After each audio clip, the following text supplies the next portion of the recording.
আপনার আমাকে চাই, তাই তো? ওকে ফাইন, নিয়ে যান, তবে বাকিদের ছেড়ে দিন। মুগ্ধ নিশ্চুপ, সরু চোখে মেয়েটার পানে তাকিয়ে থেকে এগিয়ে আসে কয়েক কদম। মেয়েটার মুখোমুখি দাঁড়িয়ে তার হঠাৎ কি হলো কে জানে। সে তৎক্ষণাৎ ব্যগ্র হাতে শক্তপোক্ত থাপ্পড় বসালো মেয়েটার গাল বরাবর। মুহূর্তে এহেন বিকট থাপ্পড় তাল সামলাতে না পেরে মাহি ছিটকে পড়ল মেচা। চোখ দুটোর সামনে কেমন আধার হয়ে এসেছে তার। ঠোঁটে হঠাৎ স্বাদ অনুভব হলো, ক্ষীরায় কিচোর। সে হাত বাড়িয়ে ঠোঁটের ওপর থেকে তরলটা হাতে নিয়ে দেখে এ আর কিছু না বরং লৌহ। সে নিজেকে সামলে উঠতেই যাবে, ঠিক তখনই তার পেছন থেকে এগিয়ে এসে তার চুলগুলো মুঠোয় চেপে ধরে মুগ্ধ। এহেন কাণ্ডে কুকি উঠছে মিচা। মুগ্ধর হাত সরাতে চাইলে মুগ্ধ কেমন শক্ত গলায় সুত হয়। নিজেকে বড্ড চালাক মনে করিস মেয়ে? দুজনের চেহারা এক হলে ভেবেছিস আমি ধরতে পারবো না কে কোনটা? বেয়াদবের বাচ্চা, কার সাথে নাটক করিস তুই? তাই এখন মেরে আহি বুঝলো সে ধরা পড়েছে, তাই তো মেয়েটা কেমন কুকিয়ে যাচ্ছে ব্যথায়। মুগ্ধ তাকে ছাড়লো সময় নিয়ে। রয়েছে শটান হয়ে দাঁড়িয়ে পা বাড়লো খড়কুটোর পেছনে। অতঃপর মুহূর্তেই এক মুহূর্তে দাঁড়িয়ে থেকে হঠাৎ সে হাত বাড়িয়ে আলতো করে ছুঁয়ে দেখলো খড়কুটোগুলো। যেই টের পেল খড়কুটো সব শুকনো, অমনি মহাশয় পকেট থেকে নিজের মোটাসোটা সিগার বের করে এনে ঠোঁটে খুঁজলো। লাইটারটা দিয়ে সিগারের শেষ ভাগ ধরিয়ে হুট করেই লাইটারটা ছুঁড়ে মারলো খড়কুটোর গায়ে। মুহূর্তে দাও দাও করে জ্বলে উঠলো আগুন। সেকেন্ড 30 মধ্যে খড়কুটোর ভেতর থেকে চিৎকার ভেসে আসে মাহির। মেয়েটা কোনো মতে নিজের গা বাঁচিয়ে বেরিয়ে আসে খড়কুটোর ভেতর থেকে। তা দেখে নির্লিপ্ত ভাব বজায় রাখলো মুগ্ধ। ক্রন্দনরত মাহির পানে এগিয়ে এসে তক্ষুনি চেপে ধরে মেয়েটার হাতের কবজি, জোরালো পায়ে এগুতে হঠাৎ মাহি কেমন দাঁত খিচে বলল, হাত ছাড়ুন আমার বন্ধুক, আমি কিছুতেই যাব না আপনার সাথে। আমার বাবা এলে কিন্তু খবর করে ছাড়বে আপনার, বলে দিলাম। হঠাৎ এরূপ বাক্যে চলন্ত পা জোড়া থামলো মুগ্ধ। ঘাড় বাঁকিয়ে বাদামি চোখ জোড়া সরু করে তাকালো মেয়েটার মুখ পানে। পরক্ষণই তার কি হলো কে জানে। আচমকা মাহির হাতটা ছেড়ে দিল আলগোছে। মাহির হতবুদ্ধি নেয় তৎক্ষণাৎ নিজের হাতের কবজি চেপে ধরে নাক টানে। ওদিকে মুগ্ধ এবার ভাব ধরেছে, ঠোঁটের কোণে ক্রু হাসি লেপছে। এক হাতে ঠোঁট থেকে সিগার নামিয়ে নাটকীয় ভঙ্গিতে সুর টেনে টেনে বলে, বাবা গো, তোর বাপের কথা শুনে আমি তো ভয়ে কেঁপে উঠলাম মেয়ে। একটু থেমে বেয়াদব ছেলে এক পা এগিয়ে এসে হঠাৎই প্যান্টের জিপার উপর হাত চেকে ছোট কামড়ে বলে, এই দেখ, ভয় আমার ইয়েটাও কেঁপে উঠল। ইস, এবার আমার কি হবে? হতভম্ব মাহি চোখ মুখ কুচকায়। মুগ্ধের এমন বেলাল্লাপনা দেখে মাথাটা নুইয়ে দাঁড়িয়ে থাকতে হঠাৎ টের পেল তার চুলের গোড়া দিয়ে আচমকা ঢুকে পড়েছে কারো শক্তপোক্ত হাতের আঙুল। কিছু বুঝে ওঠার আগেই তার চুলের গোড়া শক্ত করে চেপে ধরে মুগ্ধ। মাহি কুকিয়ে উঠে ব্যথায়, অথচ সেই দিকে বিন্দু মাত্র হেলদোল নেই মুগ্ধর।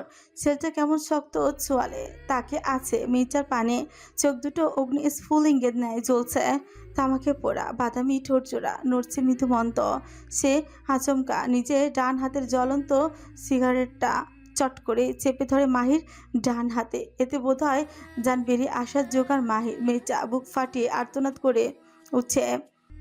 এদিকে তার এমন আর্তনাদ শুনে পৈশাচিক হাসিতে মেতে ওঠে মুগ্ধ। সে আরেকবার শক্ত হাতে ঝাঁকিয়ে উঠে মুগ্ধর খুচরো মাথাটা। বেচারি এবার কাঁদতে কাঁদতে জ্ঞান হারাবে যেন। গোলাপের পাপড়ির ন্যায় নরম অধর যুগল তিত্তির করে নাড়িয়ে যেই না কিছু বলতে যাবে অমনি কর্ণকুড়ি ভেসে এলো মুগ্ধের কটমটিয়ে বলা বাক্য, তোর রাত ভোরে বাপরে ডরাই আমি বান্তের মেয়ে। তোর বাপকে বললে আমার বাল ছেঁড়া যাবে। শালার বাল ছিঁড়োর মেয়ে কথাকার। তোর বাপের সামনে থেকে তোকে কাঁধে তুলে নিয়ে যাব, দেখি তোর বাপ আমার কয়টা বাল ছিঁড়তে পারে। চল। রাত আনুমানিক 2:35। ধানমন্ডির ব্যস্ত রাস্তা, আপাতত জনমানবহীন থানার সম্মুখের প্রধান সড়কের একপাশে সাইড করে দাঁড় করিয়ে রাখা একখানা কালো রঙা চকচকে গাড়ি। গাড়ির ড্রাইভিং সিটে স্টিয়ারিংয়ের উপর হাত থেকে বসে আছে রৌদ্র। ছেলের বেড়াল চোখ দুটো কেমন অপেক্ষমান দৃষ্টিতে তাকিয়ে আছে জানলার বাইরে। অদূরে থানায় জ্বলছে টিমটিমে আলোর বাতি। থানায় মূল ফটকের বাইরে বসে থাকা কনস্টেবল সাহেব ঝিমুচ্ছেন রীতিমতন। এরই মধ্যে হঠাৎ থানা থেকে বেরিয়ে এলো একজোড়া তস্ত্রপা। নিঃশব্দে গুটি গুটি পায়ে এগিয়ে গেল রাস্তার পাশে দাঁড় করিয়ে রাখা রৌদ্রের গাড়ির পানে। ঘাড় বাঁকিয়ে এক দফা এদিক ওদিক সতর্ক দৃষ্টি ঝুলিয়ে মহাশয় খানিক নুইয়ে দাঁড়ালেন জানালার সম্মুখে। আতঙ্কিত কণ্ঠে খানিক ঢোকিলে আমতা আমতা সুরে বললেন, কাজ হয়ে গেছে স্যার, আপনি এবার আসতে পারেন। চুপচাপ কথাটা শুনল রৌদ্র। পরক্ষণেই কোনো রূপ কাল বিলম্ব না করে বেরিয়ে এলো গাড়ি থেকে। সম্মুখে দাঁড়িয়ে থাকা দারোগা মশাই তখনও ভীত সন্ত্রস্ত দৃষ্টিতে এদিক ওদিক নজর বোলাচ্ছেন। রৌদ্র খানিক সময় নিয়ে গাড়ি থেকে একখানা কালো সুটকেস বের করে আনে। তারপর সুটকেসটা গাড়ির উপর তুলে আলতো করে ওপেন করতেই থেকে দারোগা মশাই কেমন চক্ষু ছানাবড়া করে তাকিয়ে রইলেন সেদিকে। সুটকেস ভর্তি টাকার বান্ডেল, যা দেখতে পেয়ে ক্ষণে ক্ষণে ঢোক গিলতে লাগলেন দারোগা সাহেব। রোদ আর দৃষ্টিতে খেয়াল করলো এহেন পরিস্থিতি। সঙ্গে সঙ্গেই ব্যস্ত হাতে সুটকেস থেকে 3 বান্ডেল টাকা তুলে দারোগার দিকে এগিয়ে দিল সুথল। কথাটা যেন বাইরে না যায়। পুলিশ মানুষ টাকার ঘ্রাণ পেলে কি আর অত কিছু থোড়াই মনে রাখে? দারোগা মাসে কুটিল হেসে হাত বাড়িয়ে টাকাগুলো নিয়ে নিলেন। কচকচে নতুন টাকার নোটগুলোতে হাত বুলিয়ে আওড়ালেন। আপনি নিশ্চিন্তে থাকুন, এই কথা কখনো বাইরে যাবে না। মনের মতো উত্তর পেয়ে তৎক্ষণাৎ সুটকেস হাতে নিয়ে এগিয়ে এলো রৌদ্র। উদ্দেশ্য থানার আর্কাইভে ঢোকা। বিগত বছরগুলোতে তার চাচ্চু অর্থাৎ প্রাক্তন ডেসাই জনাব তায়েব এহসানের ধারা সমাধানকৃত সকল কেসের হিস্ট্রিগুলো একটুখানি যাচাই বাছাই করতে এসেছে রৌদ্র। তার 6 সেন্স বলছে, হোক বা না হোক, মুগ্ধের সাথে তায়েব সাহেবের কোনো না কোনো কানেকশন ঠিকই আছে। না হলে এহসান পরিবারের এত সদস্য থাকতে কেনই বা শুধুমাত্র তায়েফ এহসানের পেছনেই পড়বে? এহেন হাজারো চিন্তায় জর্জরিত রৌদ্র দ্রুত কদমে পা বাড়াচ্ছেন থানার দিকে। তবে কিছুটা সামনে এগোতেই হঠাৎ পা জোড়া থামালো তার। কানের পাশ দিয়ে এই বুঝি উড়ে গেল বলতা জাতীয় কিছু, বলে গেল অরিনের ক্রন্দনরত কঞ্চে। ডাক্তার সাহেব, রৌদ্রের শক্তপক্ত শরীরটা কেঁপে উঠল আচমকা। মনের ভেতর জেঁকে বসলো একরাশ অস্থিরতা। রৌদ্র হতবাক নিজের এহেন হুটহাট অস্থিরতায়। সে আনমনে নিজের বাঁ হাতটি উঠিয়ে এনে বুকের বাঁ পাশে রাখলো। স্পষ্ট টের পেল বুকের খাঁচায় লুকায়িত অঙ্গটা লাফাচ্ছে অস্বাভাবিকভাবে। আশ্চর্য, হঠাৎ এমন লাগছে কেন তার? মনের মধ্যে উত্থাপিত প্রশ্নের উত্তর মেলেনি, অথচ রৌদ্রের গোলাপি অধজোড়া ফাঁক গলিয়ে অস্ফুটে বেরিয়ে এলো। সানশাইন, কি হয়েছে স্যার, আপনি এখানে দাঁড়িয়ে পড়লেন যে? পেছন থেকে হঠাৎই ভেসে আসা দারোগা সাহেব মিনমিনে কণ্ঠে ঘোর ভাঙল রৌদ্রর। ছেলেটা কেমন নড়েচড়ে দাঁড়ালো কোনো রকম। দারোগা মশাই আরেকটু এগিয়ে এসে রৌদ্রের কানের ধারে ফিসফিস করে বললেন, তাড়াতাড়ি ভিতরে চলেন স্যার, আমাদের হাতে কিন্তু খুব বেশি সময় নেই। কথাটা যথার্থ বলেই মনে হয়েছে রৌদ্র। সে তৎক্ষণাৎ নিজের সকল অস্থিরতা লুকিয়ে গটগট পায়ে এগিয়ে গেল ভেতরের দিকে। পেছন পেছন দারোগা মশাই ঢুকলেন। থানার ভেতরে পা রাখতেই ফ্রি কুচকাশে রৌদ্রর। প্রতিটি ডেস্কের উপর মাথা রেখে নাক ডেকে ঘুমাচ্ছেন দায়িত্বরত পুলিশ কনস্টেবল। এদিকে দারোগা সাহেব ততক্ষণে থানার বাঁ দিকে পা বাড়িয়েছেন। ঘাড় বাঁকিয়ে পেছনে ঘুরতেই দেখলেন রৌদ্র এখনো ঠায় দাঁড়িয়ে আছে থানার দরজার সামনে। দারোগা সাহেব কিছুটা বিরক্ত হলেন এতে। দাঁত কিরমির করতে করতে পেছনে পরক্ষণেই ফের উল্টো পথে পা বাড়িয়ে এগিয়ে এলেন রৌদ্রের নিকট। চাপা স্বরে শুধালেন, স্যার ভিতরে ঢুকবেন না? রৌদ্র ঘাড় বাঁকিয়ে তাকায় এবার। গুরুগম্ভীর মুখে কথা না বলেই পা বাড়ায় বাঁ দিকে। দারোগা মশাই ফিসু কুচকালেন রৌদ্রের অমন অ্যাটিটিউড দেখে। নিহাতি টাকা নিয়েছেন বলে এই ছেলের এহেন অ্যাটিটিউড সহ্য করছেন তিনি। না হলে এতক্ষণে ঠিকই কান বরাবর সপাটে বসিয়ে দিতেন একটা ঘা। কথাটা ভাবতে গিয়ে হঠাৎ দারোগা সাহেবের মনে বেজে উঠল একটা কথা। ভাবলেন, অমন মাসালওয়ালা ছেলেকে তিনি আদৌ চর বসাতে পারতেন? পরে না আবার চর বসাতে গিয়ে নিজেই চ্যাপটাই হয়ে যেতেন এই ছেলের হাতে। দারোগা সাহেব এহেন ভাবনার সমাপ্তি ঘটালো অচেরাই। লোকটা কেমন গাল বাঁকিয়ে তখনই রৌদ্রের দিকে ছুটলেন পিছু পিছু। অন্ধকার সরু পথ দিয়ে একটুখানি এগোলে আর্কাইভ রুম। সরু পথের দুপাশে দেয়ালগুলো থেকে রঙের আস্তরটা খসে খসে পড়ছে যেন। মাথার 1 ইঞ্চি উপরে সিলিং। রৌদ্রের উচ্চতা সিলিংয়ের একদম কাটায় কাটায়। বেচারা মাথা নুয়ে নিয়ে হাঁটছে। একটুখানি হাঁটতেই দুজনই একযোগে দাঁড়ালো আর্কাইভ রুমের সামনে।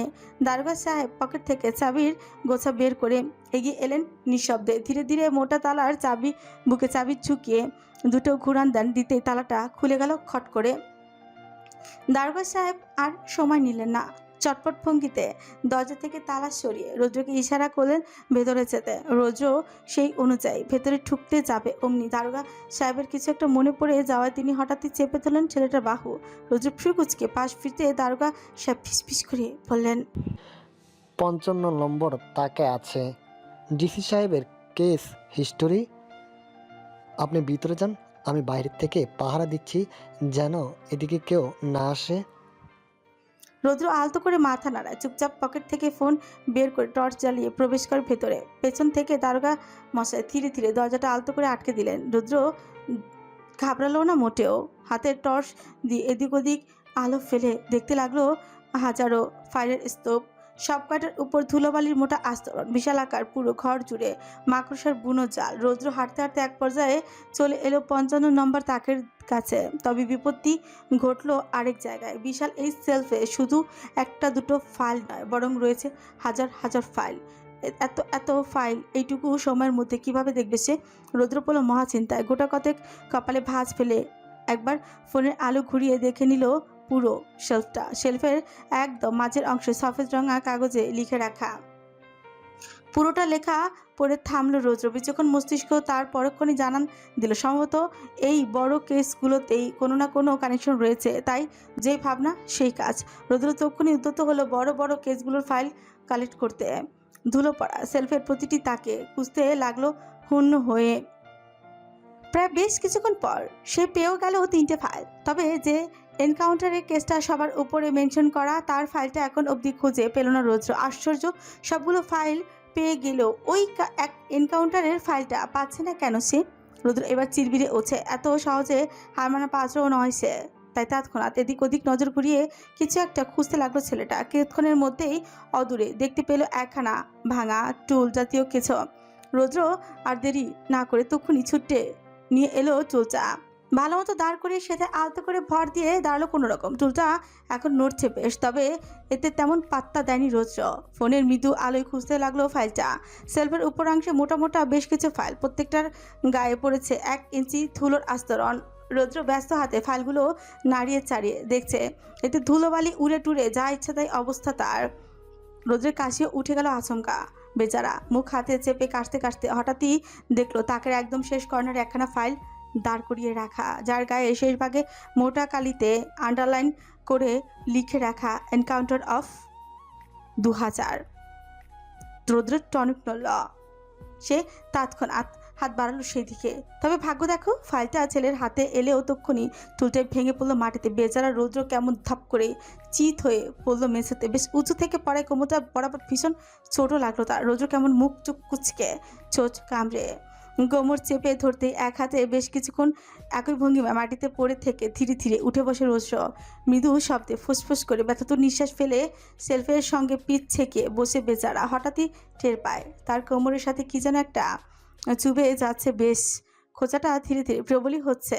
রৌদ্র তৎক্ষণাৎ উল্টো হাতে কোমরের ঠেকায়। সেটাই সামান্য ভেজা ভেজা অনুভূত হতেই হাত বাড়িয়ে সামনে এনে দেখে হাত ভরে গিয়েছে রক্তে। রৌদ্র ফ্রুকুটা এবার দাঁত খিচে নিজের সকল ব্যথাটুকু এক প্রকার গিলে নিয়ে আবার উদ্যত হয় ফাইলটা খুঁজতে। তখনই টুল ভেঙে পড়া যাওয়া রৌদ্রের হাতে লেগে উপরের তাক থেকে সব ফাইল পড়েই গিয়েছে মেঝেতে। এরই মধ্যে এনকাউন্টারের ফাইলটা কোনটা কে জানে। রৌদ্র এক হাতে কোমর চেপে ধরে মেঝেতে ভর দিয়ে এগিয়ে আসে। লাল তরলে রঞ্জিত হাত দিয়ে উদ্ভ্রান্তের ন্যায় খুঁজতে থাকে ফাইলটা। বেশ কয়েকটা ফাইল উল্টাতে গিয়ে অবশেষে কাঙ্ক্ষিত ফাইলে দেখা পেল রৌদ্র। ধুলো ময়লায় জমা বেশ মোটা ফাইলটা, যার গায়ে ক্লোজেট সিল দেওয়া। রৌদ্রের কৌতূহলী মন তক্ষুনি ব্যস্ত হলো ফাইলটা দেখতে। হাত দুটো ব্যগ্র ভঙ্গিতে ছুটল ফাইলের বাঁধন আলগা করতে। মিনিট খানেক বাদে ফাইল খুলল রৌদ্র। তবে ফাইলের প্রথম দুটো পৃষ্ঠা ঘাঁটতে গিয়ে হঠাৎই বেরিয়ে এলো একখানা ছবি, বেশ পুরনো, অর্ধেক নষ্ট হয়ে যাওয়া ছবি। রৌদ্র ফ্রি কুচকে ছবিটা হাতে নিল। ছবিতে দাঁড়িয়ে আছে একজন কম বয়সী সুন্দরী নারী, যার কালো মেঘরাশির ন্যায় চুলগুলো ছিঁয়েছে পা অবধি। নারীটির গায়ে চকচকে রঙের শাড়ি, টান টানা বড় বড় চোখ দুটিতে মোটা করে কাজল লেপচানো, ঠোঁটে ঝুলছে মিষ্টি হাসি। তার পাশে ঠিক দাঁড়িয়ে আছে একটা বাচ্চা ছেলে, একখানা শার্ট গায়ে, হাঁটুর বেশ উপরে অবধি প্যান্ট পরা। বাচ্চা ছেলেটার মাথায় খুব একটা চুল নেই, যতটুকু আছে তাও আবার তেল দিয়ে চুপচুপে করে রাখা। তার হাতে বোধহয় বেলুন জাতীয় কিছু একটা। ছবিটা হয়তো আগেরকার দিনের ফটো স্টুডিওতে তোলা। রৌদ্র কিছুক্ষণ আনমনি তাকিয়ে ছবিটার দিকে। তার বেড়াল চোখ দুটো এক দৃষ্টিতে তাকিয়ে আছে বাচ্চা ছেলেটার অদ্ভুত সুন্দর বাদামি চোখ দুটোর দিকে। তার কেন যেন মনে হচ্ছে এই চোখ দুটো তার বড্ড চেনা। তবে চোখ দুটো যে কার? রৌদ্র চোখ কুচকে ভাবতে লাগলো এবার, এই বাদামি চোখ দুটো সে কোথায় দেখেছে, ঠিক কার ছিল এই চোখ দুটো? ভাবতে ভাবতে হঠাৎ রৌদ্রের কল্পনা মানুষ পটে ভেসে উঠল মুগ্ধর শক্ত মুখখানা। তক্ষুনি রৌদ্র চোখ মেলে ফরকানো দৃষ্টিতে ছবিটার পানে ফের তাকিয়ে মিলাতে লাগলো তার আন্দাজ। রৌদ্র অস্থির হলো এবার, ব্যস্ত হাতে ছবিটা উল্টে পাল্টে দেখতে গিয়ে নজর আটকালো ছবির পেছনে বাংলায় গুটি গুটি অক্ষরে লেখা সৌম্যপ্তি দেবী রায়, অধীর রায়। রৌদ্র ঠক গেল এবার। নাম দুটো দেখে মনে হচ্ছে ছবিতে আঁকা ব্যক্তিদের নাম বোধ হয় এগুলো। তবে সে যে ধারণা করেছিল এই বাচ্চা ছেলেটা মুগ্ধ, কিন্তু এখানে তো নাম বলছে আরেকটা। রৌদ্র মস্তিষ্ক ফাঁকা লাগছে এবার। সে তৎক্ষণাৎ পাতা উল্টালো ফাইলের। আসামির ডিটেলস চোখে পড়তে আরেক দফা থমকায় সে, যখন দেখলো আসামির নামের জায়গায় নাম লেখা সৌম্যপ্তি দেবী রায়। আসামির স্বামী নেই, সন্তান সন্ততি অধীর রায়। হতভম্ব রৌদ্র। এ যেন কিছু খুঁড়তে গিয়ে সাপ বেরিয়ে আসছে। তার মানে এই অধীর অন্য কেউ, নাকি তারই বুঝতে ভুল হচ্ছে কোথাও? মাথা ভর্তি হাজার চিন্তা রৌদ্রের। নিউরনের প্রতিটি ডেনড্রাইট এবং একজনে বাচ্চার সতর্ক সংকেত। মনের গাট ফিলিংস জানাচ্ছে অন্য কিছু। বারবার চিৎকার দিয়ে ভেতরকার অনুভূতিরা জানান দিচ্ছে। দ্রুত কাজ সেরে থানা থেকে বেরিয়ে এসেছে রৌদ্র। এক হাতে বেচারার এখনও চেপে রেখেছে নিজের কোমর, আরেক হাতে সুটকেস। রৌদ্র বহু কষ্টে খুঁড়িয়ে খুঁড়িয়ে চলে এলো গাড়ি অবধি। সময় নিয়ে গাড়িতে ঢুকে ইঞ্জিনে স্টার্ট বসায় ছেলেটা। গাড়ি ঘুরিয়ে মেইন রোডে উঠে এক হাতে তখনই ফোন লাগায় তায়েব সাহেবের নম্বরে। ফোন বাজছে, তবে তুলছে না তায়েব সাহেব। কল রিং হতে হতে খেচে গেল একবার। রৌদ্র মেজাজ ছুটল এবার। সে আবারও কল দিল তায়েব সাহেবের কাছে। দুটো রিং হতেই ওপাশ থেকে কল রিসিভ করলেন তায়েব সাহেব। কিছু একটা বলতে যাবেন অমনি রৌদ্র ফোনটা তুলে হাতে বিচলিত কণ্ঠে বলতে লাগলো, তোমার হোয়াটসঅ্যাপে একটা জরুরি ডকুমেন্ট পাঠিয়েছি চাচ্ছু, ইমার্জেন্সি, সেটা চেক করো। শুনলেন না তায়েব সাহেব? রৌদ্রের কথাগুলো কেটে কেটে যাচ্ছে কেমন, বোধহয় নেটওয়ার্ক প্রবলেম। তিনি কেমন অবাধে সুরে আওড়ালেন, কি বললি রোদ, কোথায় যাব? দাঁত খেছে রৌদ্র, চোখে মুখে ব্যাপক অসন্তুষ্টি প্রকাশ করে আবারও শুধলা, হোয়াটসঅ্যাপে যাও, একটা ফাইল দিয়েছি। কোথায়? হ্যালো হ্যালো রোদ, আমি শুনতে পাচ্ছি না তোকে। তুই কোথায় বাবা? হ্যালো। আমায় শুনতে। কি? হ্যালো। রৌদ্র একাধারে চেঁচিয়ে যাচ্ছে, অথচ মরা নেটওয়ার্কের যত সমস্যা সব এখনোই বোধহয় দেখা দিল। ছেলেটা বিরক্তি নিয়ে যেই না আরেকবার চেঁচাতে যাবে অমনি ঘটে গেল আরেক অঘটন। এই শুনশান নিস্তব্ধ রাস্তায় কোথা থেকে কে যেন ছুটে এলো গাড়ির সামনে। হুট করে মানুষটা গাড়ির সামনে এসে দাঁড়াতেই তৎক্ষণাৎ ব্রেক কষল রৌদ্র। তবে লোকটার গায়ে গাড়ি লেগে গেল আচমকা। লোকটাও কেমন ছিটকে পড়লো অদূরে। এক মুহূর্তের জন্য হতভম্ব বনে গেল রৌদ্র। হতবাক চোখে সম্মুখে তাকাতেই দেখলো রাস্তার মাঝে পড়ে আছে অপরিচিত কেউ। রৌদ্র কেমন উদ্বিগ্ন হলো তাকে দেখে। তখনই আগপাছ বিবেচনা না করে গাড়ি থেকে ফোন ছাড়াই বেরিয়ে এলেন ডাক্তার সাহেব। কোমরে চেপে ধীরে ধীরে কদম ফেলে রাস্তায় লুটিয়ে থাকা ব্যক্তি সন্নিকটে বসে এক হাতে লোকটাকে জিজ্ঞেস করতেই দেখলো লোকটা তাকে দেখে মিটমিটে হাসছে। রৌদ্র ফরকায়। পরের মুহূর্তে কিছু বুঝে ওঠার আগেই কেউ একজন পেছন থেকে এসে তার মাথা বরাবর সজোরেই বসালো লাঠির আঘাত। সঙ্গে সঙ্গে মাথা চেপে ধরে রৌদ্র অসহ্য যন্ত্রণা ছটফট করতে করতে বেচারা জ্ঞান হারিয়ে পড়ে গেল রাস্তায়। এদিকে তায়েব সাহেব একাধারে কল দিয়েই যাচ্ছেন রৌদ্রকে। এতক্ষণ ফোন কল ঢুকলেও এখন রিং হচ্ছে না ফোনে। বারবার ফোন বন্ধ বলছে নম্বরটা। এতে চিন্তাগুলো ক্রমশ বাড়ছে তায়েব সাহেবের। শরীরের বাড়ল অস্থিরতা। তিনি পুরো ঘরময় পায়চারি চালাতে চালাতে হঠাৎই মনে করলেন, রোদ তখন বারবার হোয়াটসঅ্যাপ বলছিল কেন? তায়েব সাহেব তখনই ফোনের স্ক্রিনে আঙুল চালিয়ে হোয়াটসঅ্যাপে ঢুকলেন। দেখলেন রৌদ্র কি যেন একটা পাঠিয়েছে আরও মিনিট 30 আগে। তায়েব সাহেব ব্যস্ত হয়ে ঢুকলেন রৌদ্রর অ্যাকাউন্টে। আগত ডকুমেন্টে ক্লিক করতেই যা দেখলেন তাতে মুহূর্তেই তার সর্বাঙ্গ কেঁপে উঠল কেমন। নিঃশ্বাস ভারী হয়ে গেল ক্রমশ। চোখ দুটোর সামনে ভাসতে লাগলো বহু পুরানো কিছু ঘটনা, কারো আহাজারি, কারো চিৎকার, কারো ভয় মিশ্রিত কঞ্চ, মাটিতে ভেসে যাওয়া রক্তাক্ত মুখশ্রে, ঢাকার টপ নচ নাচনেওয়ালির নিথর দেহ। এবার বুঝি ভয় হচ্ছে তায়েব সাহেবের। বুকটা কাঁপছে অস্বাভাবিকভাবে। শরীরের অতিরিক্ত কম্পনের ফলে হাত থেকে ফোনটা তার খসেই পড়ল মেঝেতে। দরদরিয়ে ঘামতে থাকা ললাটে আলতো করে হাত ঠেকালেন তায়েব সাহেব। কাপা কাপা কণ্ঠ ফুঁড়ে অস্ফুটে বেরিয়ে এলো, অধীর। ভারী বাতাসের তীব্রতায় দেহ অবধি নড়বে না যেন। মাথার উপর পড়েছে রোদ্রের কড়া তাপ। পিটপিট করে চোখ মেলেছে রৌদ্র। চোখের উপর থেকে একটুখানি পর্দা সরতেই গেলেই পর মুহূর্তে তা আরও ভারী হয়ে চোখের সামনে নেমে যেন যাচ্ছে। তবুও এক অদম্য অব্যর্থ চেষ্টায় চোখের পর্দা উঠায় রৌদ্র ঝাপসা ঘোলাটে দৃষ্টিতে তাকায় সম্মুখে। চারিপাশে কিছু সশস্ত্র বডিগার্ডদের আবছা প্রতিমূর্তি দেখছে সে। দেখছে মাথার উপরে খোলা আকাশকে, কিন্তু ভাবাবেগ হলো না তার। বুঝলো না নিজের বর্তমান পরিস্থিতি। তবে নিস্তেজ মস্তিষ্ক তার সজাগ হলো কয়েক সেকেন্ডের মধ্যেই। মনে পড়ে গেল গতকাল রাতের ঘটনা। মুহূর্তে গা ছাকিয়ে ওঠে রৌদ্র। তবে পরক্ষণে টের পেল তার হাত দুটো বুচি পেছন দিকে বেঁধে রাখা। রৌদ্র মুচড়াচ্ছে ভীষণ, গলা ছেড়ে হুঙ্কার ছুটছে একের পর এক, বারবার বলছে, হাত খোল আমার। বিশাল আকৃতির খোলা ছাদের চারিদিকে গোলাকার হয়ে দাঁড়িয়ে আছে বেশ কতক বিদেশি বডিগার্ড। প্রত্যেকের হাতে বিদেশি অস্ত্র। ছাদের একদম মাঝে উবু হয়ে পড়ে আছে রৌদ্র। মুচড়াচ্ছে অনবরত অন্যদিকে। ছাদের একদম সম্মুখে পায়ের উপর পা তুলে নির্বিকার ভঙ্গিতে চেয়ারে বসে আছে মুগ্ধ। ডান হাতে তার শোভা পাচ্ছে রাশিয়ান মডেলের কার্বিন। তামাকে পোড়া বাদামি ঠোঁটজোড়ার ফাঁকে গুজে রাখা ক্রুটস নিকারাগুয়ান সিগার। বাদামি চোখ দুটো কেমন কুচকে তাকে আছে মেঝেতে পড়ে থাকা রৌদ্রের পানে। সে সময় নিয়ে উঠে দাঁড়ায়। পাশ থেকে তক্ষুনি একজন বডিগার্ড ছুটে আসে তার নিকট। মুগ্ধের সামনে মাথা নুইয়ে দাঁড়িয়ে থাকে, দু হাত বাড়িয়ে ধরল সামনে। মুগ্ধ তখন আলগোছে নিজের হাতের কার্বিনটা নিয়ে দেয় বডিগার্ডের হাতে। বড় করেই গম্ভীর মুখে দু হাত পকেটে গুজে বুট জুতার মর্মর শব্দ তুলে হেঁটে আসে রৌদ্রের নিকট।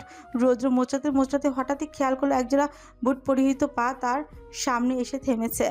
সে ধীরে ধীরে চোখ উপরে তুলতে দেখে মুগ্ধ কেমন কুটিল হেসে তার পানে তাকে। বেয়াদব ছেলে রৌদ্রকে দেখিয়ে এক হাতে ছোট থেকে সিগার সরিয়ে শুয়ে উঁচিয়ে কঠিন গলায় বলে হচ্ছে, কিরে মঙ্গের নাতি, কি অবস্থা?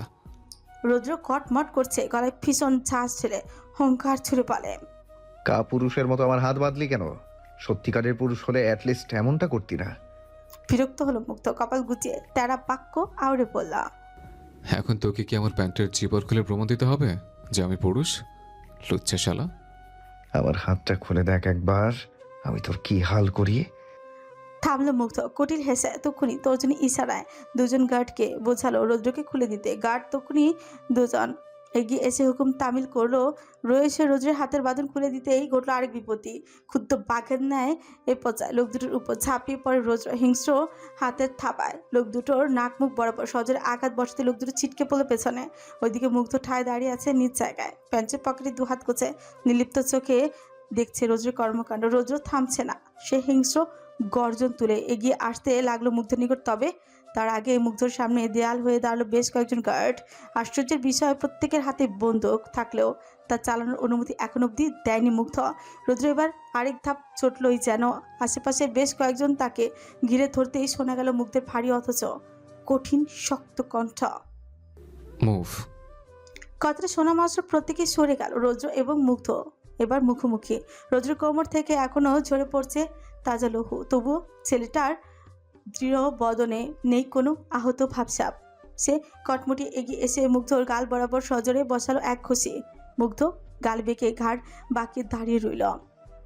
বাঁকা এসে রয়েছে সোজা, ঘাড় সোজা করতে আরেক ঘা বসালো তার গাল বরাবর। এবারও চুপ রইল মুগ্ধ। বা হাতের আঙুলের সাহায্যে নিজের লম্বাটে তীক্ষ্ণ চোয়ালখানা আলতো করে নাড়িয়ে চাড়িয়ে পরক্ষণে আরেক আগের ন্যায়। এবার রৌদ্র এগিয়ে এসে যেই না খুশি মারতে যাবে অমনি ছেলেটার মুষ্টিবদ্ধ হাত আঁকড়ে ধরে মুগ্ধ। বাদামি চোখ দুটো সুকুঞ্চিত করে ঠোঁটের কোণে লেপটালো ক্রু হাসির রেশ। অতঃপর চোখের পলকে রৌদ্রের মুষ্টিবদ্ধ হাত এক টানে সামনে আনতে রৌদ্র চলে এলো নিকটে। ঠিক তক্ষুনি রৌদ্রের মাথা বরাবর নিজের মাথা দিয়ে সজোরে আঘাতি করে বসে মুগ্ধ। এক বিকট শব্দ তুলে দুজনেই ছিটকে গেল খানিকটা দূরে। রৌদ্র দু ধারে মাথা নাড়িয়ে নিজের দৃষ্টি স্থির করছে। পাশ থেকে মুগ্ধ ছুটে এসে তার বুক বরাবর লাথি বসাতে গেলে মুগ্ধের পা দুবাহুর সাহায্যে আটকে ফেলে রৌদ্র। সঙ্গে সঙ্গে মুগ্ধের পা ঘুরিয়ে ধরতে মেঝেতে উঁচু হয়ে পড়ে মুগ্ধ। এতে অবশ্য দমে যায়নি মুগ্ধ। মেঝেতে পিঠ ছেঁকে রেখেই পায়ের জোরালো গতি দিয়ে রৌদ্রের মুখ বরাবর দিয়ে বসালো আরেক লাথি। রৌদ্র এবার পেছলো এক কদম। মুগ্ধ তখন এক ছটকায় শোয়া ছেড়ে উঠে দাঁড়ায়। শক্ত মুখ হবে, গা থেকে কালো রঙা কোচা খুলে ছুঁড়ে ফেলে মেঝেতে। হিংস্র কণ্ঠে গর্জে হচ্ছে, হাই বাস্টার্ড। রৌদ্র একই রকম তেজিয়ান। মুগ্ধের দিকে দৌড়ে আসতে চাইলে মুগ্ধ রৌদ্রের বুক বরাবর লাথি বসে আবারও। এতে রৌদ্র নড়ল না একটুও, উল্টো ভাজ পাখি না দৃষ্টি তীক্ষ্ণ। মুগ্ধের পানে তাকে কুটিল হাসল সে। দাঁত কিরমির করে তক্ষুনি মুগ্ধের বুকের কাজটায় খামচে ধরতে মুগ্ধ সেই হাত উল্টে ধরল। এতে মুখ কুচকায় রৌদ্র। হাত ছাকিয়ে কাজ না হওয়ায় তক্ষুনি নিজের মাথা দিয়ে মুগ্ধের নাক বরাবর আঘাত করতে পেছনে সরল মুগ্ধ। এক হাতে নাক চেপে খেয়াল করলো নাক থেকে তার লহু গড়াচ্ছে। মুগ্ধের ভেতরকার শয়তান বুঝি এতক্ষণে জাগল। সে তক্ষুনি এগিয়ে এসে গলা চেপে ধরল রৌদ্র। ঠিক একইভাবে রৌদ্র চেপে ধরল মুগ্ধের গলা। দুটো বলিষ্ঠ দেহের পুরুষ একে অপরের গলা চেপে ধরেছে। দুজনার মুখ লাল হয়ে যাচ্ছে ক্রমশ। হাতের শক্তি বাড়তে থাকায় আচমকা দুজনার বাহুর কাজটা শার্টটা কেমন ফেটে চিরে গেল। চারিদিকে দাঁড়িয়ে থাকা বডিগার্ডগুলো কেমন হাঁ করে তাকিয়ে আছে দেখো। এই প্রথম বুঝি তারা শিয়ানের শিয়ানের টক্কর দেখলো। অন্যদিকে রৌদ্র ও মুগ্ধ কেউ কাউকে ছাড় দিচ্ছেন। এর মধ্যে মুগ্ধ তৎক্ষণাৎ নিজের পা দিয়ে রৌদ্রের হাঁটু বরাবর লাথি বসাতেই হাতের বাঁধন ঝিলে হয়ে গেল রৌদ্র। বেচারা হাত চুগেড়ে বসলো মেঝেতে। মুগ্ধ তখন ঘুরে এসে রৌদ্রের গলা বাহু ঘুরিয়ে চেপে ধরল। এদিকে রৌদ্র এবার ছটফট করছে। মুগ্ধের হাতের নখ শক্ত নখের আঁচড় বসাচ্ছে বেশ। মুগ্ধ কুটিল হাসলো কেবল রৌদ্রের কান বরাবর। মুখ এনে হিসি বলল, I have surprise for you buddy. Roudra শুনল, তবে প্রতিক্রিয়া দেখানোর অবস্থাতে সে নেই। ওইদিকে মুগ্ধ এবার রৌদ্রের গলা ছেড়ে দিয়ে চুপচাপ চেপে ধরে শক্ত হাতে। রৌদ্রের মাথাটা ডান দিকে ঘুরিয়ে ধরতেই রৌদ্র চোখ মেলে তাকায় সেদিকে। পরক্ষণে আহত ছেলেটার দৃষ্টি যুগল হয়ে গেল বিস্ফোরিত। অদূরে দাঁড়িয়ে আছে অরিন, উস্কো খুস্কো চুল, গায়ের কাপড়ে কাদা লেপটে আছে বেশ। মেয়েটার হাত দুটো পেছন দিকে বাঁধা, মুখে ঢুকানো রুমাল। মেয়েটা গুঙাচ্ছে, কাঁদছে অনবরত। সঙ্গে সঙ্গে বুকটা মুচড় দিয়ে ওঠে রৌদ্রর। গা থেকে তার এতক্ষণের বলিষ্ঠ মনোভাবটা হারিয়ে গেল কোথায় যেন। মুগ্ধ তাকে ছেড়ে দিয়ে চলে এলো অরিনের নিকট। একবার অরিনের দিকে তাকে পরক্ষণে তাকালো রৌদ্রের পানে। রৌদ্রের অমন অসহায় দৃষ্টি এড়ায়নি মুগ্ধর চোখ থেকে। বেয়াদব ছেলে বাঁকা হেসে তক্ষুনি এক হাতে চেপে ধরে অরিনের চুলের গোড়া। অরিনের মৃদু কুকিয়ে উঠলেও চিৎকার দিয়ে ওঠে রৌদ্র। হেই স্টপ স্টপ, আমার বউজান ব্যথা পাচ্ছে, ওকে ছাড় বলছি। ছেলেটার এহেন ছটফটানিতে যেন বেশ আনন্দ পাচ্ছে মুগ্ধ। সে ধীরে ধীরে অরিনের সামনে সটান হয়ে দাঁড়ালো। এক হাতে ব্যগ্র ভঙ্গিতে অরিনের চোখ থেকে বেঁধে রাখা পট্টিটা খুলে দিতেই চোখ পিটপিটিয়ে চাইল অরিন। উদ্ভ্রান্তের ন্যায় তাকা এদিক ওদিক। উচ্চ ভবনের ছাদ, হ্যালিপ্যাডের একদম মাঝ বরাবর হাঁটু গেড়ে বসে রেখেছে রৌদ্রকে। ছোট নাক ফেটে রক্ত গড়াচ্ছে নিজের মতন। অরিনের বুক কেঁপে উঠছে রৌদ্রকে এভাবে দেখে। সে কাঁদতে কাঁদতে পা বাড়াতে চাইলে হঠাৎই টের পেল তার মাথা বা দিকে কিছু একটা ঠেকিয়ে রাখা। অরিন শুকনো ঢোক গেল যেন। ঘাড় বাঁকিয়ে আর দৃষ্টিতে তাকাতে দেখলো তার সম্মুখে ক্রু হাসিতে মেতে আছে মুগ্ধ। ডান হাতে তার এবার শোভা পাচ্ছে রাশিয়ান AK-1 মডেলের পিস্তলের নল ঠেকেছে তার মাথার ঠিক বাঁদিকে। ছেলেটার ঠোঁটে গুজে আছে ক্রুটস নিকারাগুয়ান সিগার। অরিন নিঃশ্বাস ফেলতে যেন ভুলে গেল। মেয়েটা কেমন পাথর বনে দাঁড়িয়ে রইল ছাই। এদিকে মুগ্ধের বৃদ্ধা আঙ্গুল পিস্তলের গোড়ায় পড়তে অদূর থেকে দুর্বল কণ্ঠে চেঁচিয়ে উঠল রুদ্র। কাপা কাপা কঞ্চে বলল, আমার সানশাইনকে ছেড়ে দে মুগ্ধ, তোর দুটো পায়ে ধরি, ওকে ছেড়ে দে। তোর যত আঘাত করার আমায় কর, তবু আমার বউজানকে ছেড়ে দে। এহেন কথায় ঘাড় বাঁকায় মুগ্ধ। ঠোঁটের কোণে বাঁকা হাসি রেস টেনে ঠোঁট কামড়ে ধরল পরক্ষণেই। হাত উঁচিয়ে বন্দুকের নলটা নিজের বাম ফুয়ের উপর খানিক ঘষতে ঘষতে শ্লেষাত্মক কঞ্চে বলল, শক্তপোক্ত মানুষের দুর্বলতা থাকতে নেই ডাক্তার, থাকলেও তো শত্রুর সামনে প্রদর্শন করতে নেই। থামলো মুগ্ধ। পুরো পর মুহূর্তেই তার শান্ত মুখখানায় আগুন ভাব বজায় রেখে তাতে দত চেপে এগিয়ে গেল রৌদ্রের দিকে। আহত রৌদ্রের থুতনির নিচে বন্দুকের নল থেকে শিশিয়ে বলল, বলেছিলাম না, যেদিন হাতের কাছে পাবো একদম টেনে ছিঁড়ে ফেলবো তোকে, তোর এই চোখ দিয়ে শেষ কান্না কাঁদিয়ে ছাড়বো। বলেছিলাম না? ধুলো পড়া ট্রাইলসের মেঝেতে হাঁটু গেড়ে বসে আছে রোজো। হাত দুটো তার ইতিমধ্যে পিছমোড়া করে বেঁধে দিয়েছে গার্ডেরা। সুদর্শন ডাক্তার সাহেবের বেড়াল চোখ দুটো এক দৃষ্টিতে তাকিয়ে আছে সম্মুখে অরিনের পানে। অরিন এখনো কাঁদছে, ফুপিয়ে ফুপিয়ে বলতে চাইছে কিছু, তবে পাচ্ছে না আর। মুখে আবারও রুমাল গুজে দিয়েছে তারা। রোজের বুক কাঁপছে অস্বাভাবিক দ্রুততায়। গায়ের ব্যথা যেন আপাতত প্রেয়সীর কষ্টের সামনে নিচোক সামান্য বইকি। রোজের ঠিক 3 হাত দূরত্বে দাঁড়িয়েছে মুগ্ধ। ধরিয়েছে ফের মোচা সিগার। বাদামি পুরো ছোটের ফাঁক গলিয়ে বেরোচ্ছে দূষিত ধোঁয়া। যুবকের বিরক্তি ভরা চাহনি রৌদ্রতে নিবদ্ধ। এতক্ষণ রৌদ্রের অমন ছটফটানো দেখে আনন্দ পেল, এবার ভীষণ যেন বিরক্ত সে। বারবার নাক ছিটকাচ্ছে সে রৌদ্রের মুখে সানসাইন শব্দটা শুনে। মুগ্ধ আরও দুটো লম্বা টান বসালো সিগারে। পরক্ষণেই এক হাতের কবজি উলচে করে কোমরে চেপে রেখে গুনে গুনে পা ফেলে এগিয়ে এসে দাঁড়ালো রৌদ্রের সম্মুখে। বাম হাত উঁচিয়ে তর্জনী এবং মাধ্যমার সাহায্যে ছোটের ফাঁক থেকে সিগার সরিয়ে বিরক্তি ভরা কণ্ঠে বলে উঠছে, একজন পুরুষ মানুষ হয়ে সামনে একটা মেয়ের জন্য কি এভাবে কাঁদে মাদারবোর্ড? তড়িৎ আগুন দৃষ্টিতে তাকায় রৌদ্র। ভাব এমন এ বুঝি চোখের আগুনে ঝলসে দিবে মুগ্ধকে। মুগ্ধ গাল বাঁকা এ পর্যায়ে তর্জনী মাধ্যমার ফাঁকে সিগার চেপে রেখে ঘাড় চুলকায় আলগছে। ফের ঠেস মেরে বলে হচ্ছে, বাস, ট্রেন আর মেয়ে মানুষ প্রত্যেকটাই ক্ষণস্থায়ী, একটা গেলে আরেকটা আসবে। তাই এই বালের আবেগ দেখিয়ে কাটাকাটি নাটক করা বন্ধ করে ইসানের ব্যাটা। আমার বিরক্ত লাগছে এসব দেখতে। এহেন বাঁকা কথায় নিজের উপচে পড়া রাগগুলো আর সংবরণ করতে রাখতে পারল না রৌদ্র। মুগ্ধের কথা শেষ হবার সঙ্গে সঙ্গে সে কেমন ঝাঁঝিয়ে বলে উঠছে, মুখ সামলে কথা বল বাস্টার্ড। তুই কি বুঝবি ভালোবাসার পার্থক্য? সাদা পারভার্ট একটা। মুগ্ধ হঠাৎ করে বাঁকা হাসলো। পা দুটো উল্টো ঘুরিয়ে চলে গেল অরিনের নিকট। এক দফা অরিনকে আপাতমস্তক পরখ করে নাক সিটকে বলল, আমি পারভার্ট হলেও যার তার প্রতি ইন্টারেস্টেড না, কারণ এখানকার মেয়েদের মধ্যে তেমন একটা স্পেশালিটি নেই, বুঝলি? কথাটা বেশ অনীহা সুরে বলে থামলো মুগ্ধ। এক আধবার আর দৃষ্টিতে তাকালো রৌদ্রের দিকে। ছেলে কেমন দাঁত কিরমির করছে দেখো। মুগ্ধ বাঁকা হাসে স্রেফ। তখনই কোনোরূপ কথাবার্তা ছাড়া আবার অয়নের চুলগুলো মুঠোয় পুড়তে চেপে ধরতে হুঙ্কার দিয়ে ওঠে রৌদ্র হিংস্র বাঘের গর্জন ধ্বনিতে বলে, ওকে ছাড় কুত্তার বাচ্চা। আল্লাহর কসম আমার হাতটা একবার খুলে দেখ। তোর ওই হাত আমি ছিঁড়ে ফেলবো শুয়োরের বাচ্চা। আমার বউকে ছাড় বলছি। মুগ্ধ ছাড়েনি অর্ণের চুল। উল্টো মেয়েটার চুলের গোড়া চেপে হাত ঝাঁকায় সামান্য। ব্যথায় তৎক্ষণাৎ চোখ মুখ কুচকে ফেলে অরিন। মুগ্ধ তখন হিসি বলে, সামান্য একটা মেয়ের প্রতি এত দুর্বলতা রাখা ঠিক না ডাক্তার। পরে আবার বাকিটা আর বলা হয়ে ওঠেনি মুগ্ধর। তার আগেই কর্ণকুড়ি এসে পৌঁছাল রৌদ্র নামক গম্ভীর পুরুষের খরচে। আমার সানশাইন আমার দুর্বলতা নয় বাস্টার্ড। ও আমার প্রাণ, আমার অর্ধেক। যার গায়ে তোর মতো কুলাঙ্গারের স্পর্শ তো দূর, একটা সামান্য ফুলের টোকা পড়লেও খোদার কসম আজ এখানে সব কয়টা লাশ পড়বে। আই রিপিট, যাকে ছুঁয়ে আমি একটা সময় কথা দিয়েছিলাম রেবেল থেকে মানুষ হব, আজ ঠিক তার সামনে নিজের ভয়ঙ্কর রূপ বের করে আনবো। অ্যান্ড রিমেম্বার মাই ওয়ার্ড, যদি এমনটা ভুলক্রমেও হয়ে যায়, then I swear you mafia boy, আমার হাতের প্রথম খুনটা তোর হবে। তুই হয়তো যখন তখন মানুষ মারিস, দ্যাটস ওয়াই এটা তোকে তেমন একটা ফিল দেবে না।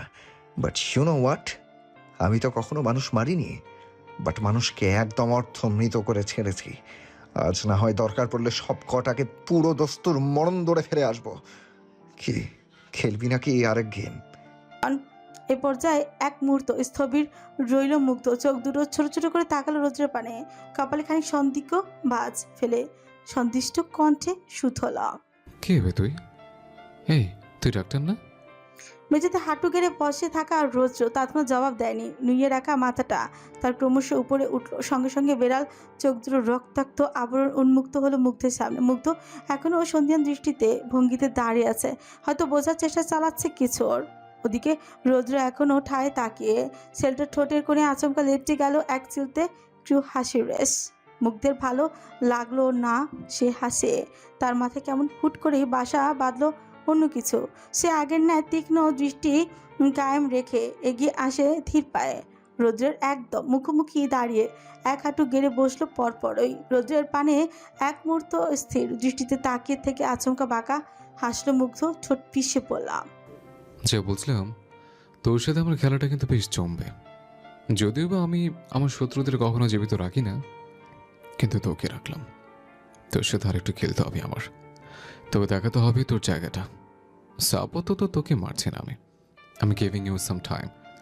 Have fun with it kiddo. Rudra এবার ছোঁচ কামড়ে হাসলো, মাথা দোলালো আলতো করে, সামান্য শব্দ করে ঘাড় ফুটিয়ে বলতে লাগলো, exactly, have fun with your time. মুগ্ধ একদম চুপচাপ তাকিয়ে রইল, পরক্ষণে দাঁত খিচে আচমকা পিটপিট করে আওড়ালো। চাও নাই কুত্তার বাঘা তার নাম, শালা বাইন। সকাল থেকে মনটা কেমন আনচান করছে জুবাইদা বেগমের, ভালো লাগছে না কোনো কিছুতে। ছেলেটা তার সেই যে গতকাল রাতে ভোলার উদ্দেশ্যে রওনা দিল, আর তো কল দিয়ে জানালো না তিনি কিছু। তিনিও ভোর রাত থেকে কল দিয়ে যাচ্ছেন ছেলেকে, অথচ ছেলে তার কল ধরলো তো। অন্যদিকে মাইমুনা বেগমেরও মনে হচ্ছে যাচ্ছে তাই হাল। মেয়ে দুটোর সাথে বাদ বাকিদের ফোনও কল দিয়েও যাচ্ছে একের পর এক, কিন্তু কেউই কল তুলছে না। এতে যে মানুষটা চিন্তায় নিঃশ্বাস ফেলতে ভুলে যাচ্ছেন, সেই খবর কি আর আছে কারো?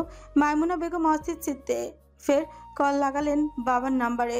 ফোনটা বাজতেছে, কেউ আর যেচে পড়ে এসে কল তুলছে না। মাইমুনা বেগম বিরক্ত ভরে যেই না কলটা কেটে দিবেন, অমনি ওই পাশ থেকে কলটা রিসিভ হলো। তা টের পেতেই বিচলিত মাইমুনা বেগম তড়িঘড়ি করে একের পর এক প্রশ্ন ছুড়লেন। হ্যালো আব্বা, আব্বা আইহি, মাহি কোথায়? অনি ফোন তুলছে না কেন? ওকে সেই কখন থেকে।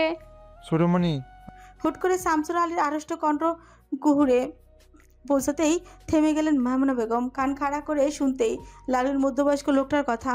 ওপাশে শামসুর আলী ঠিকঠাক কথা বলতে পারছেন না, ক্ষণে ক্ষণে নিঃশ্বাস ফেলছেন জোরলো। মাইমুনা বেগমের হৃদস্পন্দনের হার বাড়ছে ক্রমান্বয়ে, কপালে ঘামছে ধর করে। তিনি কেমন আমতা করে জিজ্ঞেস করলেন, কি হয়েছে আলী ভাই? আলী সাহেব এবার খানিক ঠোক গিললেন, যেন রয়েছে বলে উঠেন, মাহি মাহিকে নিয়ে গেছে ছোটমণি। আনিম আমার গায়ে গুলি লেগেছে। ইকরা, ওরি, মামুনি সবাইকে নিয়ে গেছে, ওরা এসে সবাইকে নিয়ে গেছে। কি শুনলেন? মাইমুনা বেগম মস্তিষ্কটা হঠাৎই অচল হয়ে গেল মনে হচ্ছে। বদনখানি কেঁপে উঠল ঝংকার দিয়ে, হাতের ফাঁক গলিয়ে ফোনটা সেই কখন কান থেকে খসে পড়লো তা হয়তো টের পানি বেচারি। মাইমুনা বেগমের দুর্বল পা দুটো টলতে লাগলো বেশ। মানুষটা পড়ে যেতে নিলে তখনই ছুটে এলেন জুবাইদা বেগম, এক হাতে ছায়ার মতো আগলে ধরলেন যাকে চিন্তিত মুখে শুধলেন, কি হয়েছে তোর? এই নাইমুনা, নাইমুনা, কথা শুনতে পারছিস? মাইমুনা বেগম স্তব্ধ নিস্তেজ হয়ে পড়ে আছেন জুবাইদা বেগমের বুকে। জুবাইদা বেগমের চিন্তা বাড়লো এবার। তিনি গলা উঁচিয়ে ডাকতে লাগলেন বাড়ির সবাইকে। প্রায় মিনিট খানেকের মধ্যেই দোতলার করিডোরের মধ্যকার ছোট্ট লিভিং স্পেসে উপস্থিত হলেন সকলে। তাইব সাহেব হন্য হয়ে ছুটে এলেন, যেন বড় বড় নিঃশ্বাস ফেলে স্ত্রীর দিকে পানে তাকাতে ভরকে গেলেন কেমন। বিচলিত কণ্ঠে জিজ্ঞেস করলেন, কি হয়েছে মাইমুনা? মাইমুনা বেগম তৎক্ষণাৎ নড়েচড়ে ওঠেন। জুবাইদা বেগমের বুক থেকে মাথা উঠে শক্ত চারু নিক্ষেপ করলেন স্বামী প্রাণের তায়েব সাহেব হতভম্ব। মুখটা খুলতে যাবেন, অমনি মাইমুনা বেগম আত্মনাদ করে চেঁচাতে লাগলেন, তুলে নিয়ে গেছে ওদের? ওই জানোয়ারটা এসে নিয়ে গেছে আমার সন্তানদের, আমার অনি। ওর গায়ে নাকি গুলি লেগেছে। বাস এইটুকুই কথা যেন যথেষ্ট ছিল। এহসান বাড়ির উপর অদেখা বজ্রপাত ঘটাতে রাফিয়া বেগম এতক্ষণ চুপচাপ এক কোণে দাঁড়িয়ে থাকলো। এবার ছেলের কথা শুনে তিনিও কেমন উন্মাদ হলেন। কাঁপতে কাঁপতে ধপ করে বসে পড়লেন মাটিতে। রাইসা বেগম সঙ্গে সঙ্গে ছুটে গেলেন রাফিয়া বেগমের নিকট। আগলে ধরতে গেলেই রাফিয়া বেগম চিৎকার দিলেন, আমার অনি, আমার অনির গায়ে গুলি লেগেছে, আমার অনি, আমার। কথা জুড়িয়ে আসছে তার, গলা কাঁপছে বেশ। সাব্বির সাহেব অস্থির হয়ে গেলেন এ পর্যায়ে। একদিকে স্ত্রী আর্তনাদ, আরেকদিকে মাইমুনা বেগমের। তিনি তড়িৎ এগিয়ে গেলেন তায়েব সাহেবের নিকট, এক হাতে ভাইয়ের কোনোই চেপে ধরে নিজের দিকে ঘোরান। অস্থির বিচলিত কণ্ঠে আওড়ালেন, কিছু একটা কর তাহেব, প্লিজ কিছু একটা কর। এই প্রথম বড় ভাই চোখে মুখে এতটা অসহায়তা দেখলেন তায়েব সাহেব। বুকটা তার মুহূর্তে হু হু করে উঠল যেন। তিনি এক মুহূর্ত দাঁড়িয়ে থেকে পা বাড়লেন সিঁড়ির পানে, ধুপধাপ সিঁড়ি ডিঙিয়ে চলে গেলেন নিচ কামরা। উদ্ভ্রান্তের ন্যায় বিছানার এদিক ওদিক হাতে খুঁজতে লাগলেন মুঠোফোন। কিয়ৎক্ষণের মধ্যেই তা পেয়েও গেলেন তিনি। কাঁপা কাঁপা হাতে মুঠোয় ধরে রাখা আইফোন নিখাত, দৃষ্টি আপাতত নিবদ্ধ ফোনে জল করতে থাকা স্ক্রিনে। ডান হাতের বৃদ্ধা আঙুল বারে বার প্রচেষ্টা চালাচ্ছে স্ক্রিনে একখানা নম্বর টুকতে, তবে বরাবরের ন্যায় এবারেও ব্যর্থ হলেন তায়েব সাহেব। এ নিয়ে 5 বার ফোনের স্ক্রিনে কোনো এক অপছন্দের মানুষের নম্বর টুকলেন তিনি। আঙুল চালিয়ে জাল করতে গেলেই বুকে ব্যথা হয়ে উঠে তার, কিন্তু এখন তো আর পিছু হটলে চলবে না। যেভাবে হোক ওই ঘৃণিত ব্যক্তিকে কল দিতেই হবে। তাই বুকের ওপর এক দফা পাথর চেপে কল লাগালেন তায়েব সাহেব। রিং হচ্ছে ফোনে, ওপাশের ব্যক্তি কল তোলেনি এখনো। কলটা বাজতে বাজতে কেটে গেলে এ পর্যায়ে তায়েব সাহেব বিরক্ত হলেও কল লাগালেন ফের। পরপর দুবার কল দেওয়ার পর অবশেষে কল তুললেন বেয়াদব ছেলে। গুড়গুটে কঞ্চে আওড়ালেন, হ্যালো ডিসি সাহেব, কি অবস্থা? প্রেশার টেশার ঠিকঠাক? চোয়াল চেপে চোয়াল শক্ত হলো তায়েব সাহেবের। তৎ করলেন কিরমির গলায় যথেষ্ট গম্ভীর ভাব ঢেলে শুধলেন, আমার ছেলেমেয়েরা কোথায়? ফোনের ওপাশে থাকা মুগ্ধ বোধহয় হাসলো ছোঁচ কামড়ে। ড্যাশিং বারের এক কোণার টেবিলে বসে আয়েসে চুমুক বসাচ্ছেন হুইস্কির বোতলে। ওদিকে তায়েব সাহেব যে কিছু বললেন সেদিকে তেমন কোনো পাত্তা নেই মহাশয়। তায়েব সাহেব ফের খেকিয়েছে। কি জিজ্ঞেস করলাম তোমায়? আমার ছেলেমেয়েরা কোথায়? এবারেও প্রতি উত্তর করেনি মুগ্ধ। উল্টো ফোন কানে থেকে নামিয়ে লাউড স্পিকার দিয়ে টেবিলের উপর আঁচড়ে রাখলো। অন কলে থেকেই পাশে দাঁড়িয়ে থাকা নির্দোষ ওয়েটারের গাল বরাবর সপাটে বসালো এক থাপ্পড়। সেই থাপ্পড়ের আওয়াজ ঠিক গুজলো তায়েব সাহেবের কান অবধি। মুগ্ধ তখন কাকে উদ্দেশ্য করে যেন হুঙ্কার ছুড়ে বলল, হাই বাপর বেটা, গলা নামিয়ে কথা বল, নাহলে টোটলা টেনে ছিঁড়ে ফেলবো। তায়েব সাহেব বিচক্ষণ মানুষ, ঘোড়া ডিঙিয়ে ঘাস খাওয়ার মতো ব্যাপার স্যাপার খুব ভালো মতনই বোঝেন তিনি। মুগ্ধ যে কাকে উদ্দেশ্য করে কথাটা বলল তা আর বুঝতে বাকি নেই তার। তিনি তক্ষুনি চোল শক্ত করে বললেন, তোমার সাথেই আমি দেখা করতে চাই। কোথায় আসতে হবে বলো? শুনল মুগ্ধ, বাঁকা হেসে হালকা ঝুঁকে এলো ফোনের কাছে, হিসি আওড়ালো, আমার সময় নেই ডিসি সাহেব, এখন অনেককে হাসপাতালে পাঠানো বাকি। হুমকি, এ যেন নীরব হুমকি। তায়েব সাহেব চোখ গিলেন সামান্য, তখনই এক প্রকার নরম কঞ্চে বলল, ইটস ইমার্জেন্সি। তোমার সাথে আমার খুব জরুরি কথা আছে, যা এখন না বললেই নয়। তায়েব সাহেবের কঞ্চে অসহায়ত বেশি স্পষ্ট। মুগ্ধ আরাম পেল তা শুনে। সে কেমন গলা খাকারে দিয়ে বলে হচ্ছে, ঠিক আছে তাহলে চলে আসেন রেডিসন ব্লুতে। কথাটা বলে মুখের উপর কল কাটলো মুগ্ধ। তায়েব সাহেবকে আগ বাড়িয়ে কথাটা বলার অবধি সুযোগ দেয়নি সৌজন্য বোধহীন ছেলে। হোটেল রেডিসন ব্লো ড্রেসিং বারের এক কোণায় গুটিসুটি মেরে বসে আছেন তায়েব সাহেব। নাক ছিটকাচ্ছেন রীতিমতো। অদূরে বোধহয় বেহায়া মেয়ে ছেলেগুলো কেমন বেহায়াপনা করে নাচছে।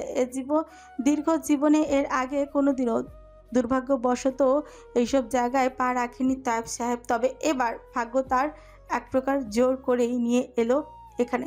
দীর্ঘ 40 মিনিট যাবৎ বসে থেকে মুগ্ধের আগমনের অপেক্ষা করেছেন তায়েব সাহেব, কিন্তু মুগ্ধ যেই যেন লাপাত্তাই। সে আদৌ অনিচ্ছাকৃত নাকি ইচ্ছাকৃতকে জানে। এদিকে এহেন জায়গায় মানুষটার অবস্থা হচ্ছে খারাপ। এরই মধ্যে কোথা থেকে এক বেহায়া মেয়ে এসে পাশে ঘেসে দাঁড়ালো তায়েব সাহেবের। সঙ্গে সঙ্গে গা ঝাঁকিয়ে উঠলেন তিনি। কারুচ্ছে শক্ত চোখে পাশে তাকাতে দেখলেন অশ্লীল ছিঁড়ে ফাটা কাপড় পরুয়া এক ধাড়ি মেয়ে। তাকে দেখে বাজে ইঙ্গিত দিচ্ছে। তায়েব সাহেব মুঝে চটেই গেলেন। তৎক্ষণাৎ মেয়েটার গাল বরাবর পৌঁছিয়ে বসালেন এক থাপ্পড়। নাজুক মেয়েটা তখনই হুমড়ি খেয়ে উঠে পড়লো মেঝেতে। আশেপাশে তখনই ছেয়ে গেল এক অদ্ভুত নিস্তব্ধতা। প্রত্যেকেরই চোখে মুখে উৎকণ্ঠা। ডিজে মশাই গান অফ করে দাঁড়িয়ে রইলেন ভাবলাকান্তের ন্যায়। অন্যদিকে তায়েব সাহেব বসা ছেড়ে দাঁড়িয়ে কেমন কটমট করতে করতে বলতে লাগলেন, বাপের বয়সী হই তোমার, অসভ্য মেয়ে ছেলে। কথাটা বলে আর এক মুহূর্ত দাঁড়ালেন তিনি। গটগট পায়ে বার থেকে বেরিয়ে যেতে লাগলে হঠাৎই তার সামনে এসে পাহাড়ের ন্যায় বলিষ্ঠ চান চান বুক নিয়ে দাঁড়ালো মুগ্ধ। দুহাত পকেটে গুজে ভাবলেছেন ভঙ্গিতে। তায়েব সাহেব থামলেন। এক মুহূর্ত চেয়ে থেকে গুরুগম্ভীর কণ্ঠে আওড়ালেন, সে কতক্ষণ যাবৎ বসে আছে এখানে? তোমার দেখছি বিন্দুর মতো টাইম সেন্স নেই। মুগ্ধ কাজ ছাকা সামান্য বাঁকা কণ্ঠে ঠোঁট টিপে বলে, আমি কারো টাইম অনুযায়ী চলো না ডিসি সাহেব, আমার যখন সময় হয় আমি তখন আসি। তায়েব সাহেব বুঝলেন এই ছেলের সাথে কথা বলে এ জন্মও পারবেন না তিনি। তাই তো কেমন দম খিচে বলেন, চলো অন্য কোথাও মিটিং করে, এখানে কথা বলা আমার পক্ষে সম্ভব না। মুগ্ধ বাঁকা হাসলে পর্যায়ে এক হাতে জোরাব শুয়ে একটুখানি অংশে চুলকে আওড়ালো। বাট আমার তো এই জায়গাটা বেশ পছন্দ, মিটিংয়ের জন্য একদম পারফেক্ট। বলেই সে নিজ উদ্যোগে এগোয় সামনে। লম্বা লম্বা কদমে একটুখানি এগোতে হঠাৎই দাঁড়িয়ে পড়লো কিছু একটা ভেবে। ঘাড় বাঁকিয়ে পেছনে তাকিয়ে দেখে তাইব সাহেব এখনো আগের জায়গায় ঠায় দাঁড়িয়ে আছে। মুগ্ধ সরু চোখে তাকা এবার গলায় কৌতুকের রেস চেনে সুথল। বাই দ্য হ্যাল, বাই দ্য ওয়ে, এসব ডান্সিং বারে বসে মিটিং করতে আপনার মতো বুড়ো ধরার তো কোনো সমস্যার কথা না, কারণ এখানকার মেয়েরা কি অন্ধ নয় যারা কিনা আমার মতো জোয়ান হট অ্যান্ড হ্যান্ডসাম রেখে আপনার মতো বুড়ো ধরে থেকে এগোবে। যাই হোক, তারপরও যদি কেউ আপনার মতো এক ঠ্যাং তড়ে আর এক ঠ্যাং কবরে থাকা মানুষের উপর নজর দেয়, তাহলে বুঝবেন ওদের রুচি খারাপ, এক কথায় জঘন্য। হিও অপমান, এ যেন পৃথিবীর শ্রেষ্ঠ অপমান। তাইব সাহেব তেলে বেগুনে জ্বলে উঠলেন মুহূর্তেই। দাঁত কিরমির করে কিছু বলতে যাবেন তার আগেই সামনে থেকে চলে গেল মুগ্ধ। গিয়ে বসলো ক্লাবের একদম মিডল টেবিলে। অজ্ঞতা আর কোনো গতি না দেখে তাইব সাহেবও চুপচাপ গিয়ে বসলেন সেথায়। খানিকটা ছোট ভিজিয়ে যেই না কিছু বলবেন অমনি মুগ্ধ কেমন চেঁচিয়ে উঠে, হবে ওই ডিজে একটা করা গান লাগা, আমার ওপর গান না শুনলে ফিরে আসে না। ভ্রিগুটায় তাইব সাহেব তিনি বুঝতে পারছেন না একটা মানুষ কারো কাছে এতটা ইরিটেটিং কিভাবে হতে পারে। তিনি নাক ফুলিয়ে নিঃশ্বাস ফেলছেন ক্রমশ। মুগ্ধ আষ্ট দৃষ্টিতে খেয়াল করলো তা। পরক্ষণেই তাইব সাহেব অলক্ষ্যে বাঁকা হেসে পেছনে চেয়ারে গা এড়িয়ে বসলো। ততক্ষণে ডিজে মশাই বক্সে গান লাগিয়েছে কলকাতার বিখ্যাত গান। নেশা নেশা লেগেছে প্রেমের নেশা তাই মজনু আ আ আ আ, নেশা নেশা লেগেছে প্রেমের নেশা তাই মজনু দেবে লালাকে শশা। নেশা নেশা লেগেছে প্রেমের নেশা তাই মজনু দেবে লালাকে শশা। সঙ্গে সঙ্গে বাড়ে থাকা নৃত্যশিল্পী হতে শুরু করে সবাই কোমর দুলিয়ে নাচতে লাগলো কেমন। মুগ্ধ একবার তীক্ষ্ণ দৃষ্টিতে সেদিকে তাকা। পর করে তাইব সাহেবের মুখপানে দৃষ্টি ফেলেই দেখে তাইব সাহেব বিরক্তিতে নাক মুখ কুচকে রেখেছেন। মুগ্ধ চোখ কামড়ে হাসলো তখন। তাইব সাহেব মৃদু গলায় খাকারি দিয়ে কথা বাড়াতে গেলে মুগ্ধ পেটা ঘটালো আরেক কাণ্ড। তৎক্ষণাৎ তাইব সাহেবের কথার মাঝে উঠে দাঁড়ায় সে বসা ছেড়ে। দুহাত দুই দিকে ছড়িয়ে নাচতে নাচতে চলে গেল ডান্স ফ্লোরে। নাচনেওয়ালি রমণীদের সঙ্গে অভিনব কায়দায় কোমর দোলাতে লাগলো সে সমান তালে। ওদিকে তাইব সাহেব হতভম্ব, কি থেকে কি হচ্ছে তা এখনো অবধি ঠাউর করতে পারছে না বেচারা। বক্সে এবার টান জমেছে। সঙ্গে সঙ্গে গানের তালে শার্টের বোতামে ব্যস্ত হাত চালা মুগ্ধ। শরীর দোলাতে দোলাতে গা থেকে একটানে শার্টটা খুলে এনে ঘোরাতে লাগলো আঙুলের ডগায়। আশেপাশের রমণীরা বুঝি এবার মুগ্ধ নামক সুদর্শন যুবককে চোখ দিয়েই গিলেই খাবে যেন। হেলথ কনসাস ব্যাটার, চান চান লোমহীন ফর্সা বুক, পেটের দুপাশে স্পষ্ট 6টি রেখা, ফুলে ফেঁপে থাকা মাসেলস নড়ছে হাত নাড়ানোর তালে তালে। নাভি কমলের বেশ নিচে নামিয়ে রাখা প্যান্ট ভেতরে থেকে হালকা উকিয়ে দিচ্ছে ক্লিভিন ক্লাইন এর আন্ডারওয়্যার। কেউ কেউ ইতিমধ্যে নাস্তামি হাঁ করে তাকে দেখছে যুবকে। ওইদিকে মুগ্ধ আচমকা তার শার্টটা ছুঁড়ে ফেলে তাইব সাহেবের পায়ের নিকট। ইচ্ছে করেই তাইব সাহেবকে দেখিয়ে দেখিয়ে মেয়েদের হাত উঠিয়ে এনে রাখলো নিজের গায়ে। আহা কি বৃষ্টি সে দৃশ্য! তাইব সাহেব হাত দিয়ে চোখ লুকালেন তক্ষুনি।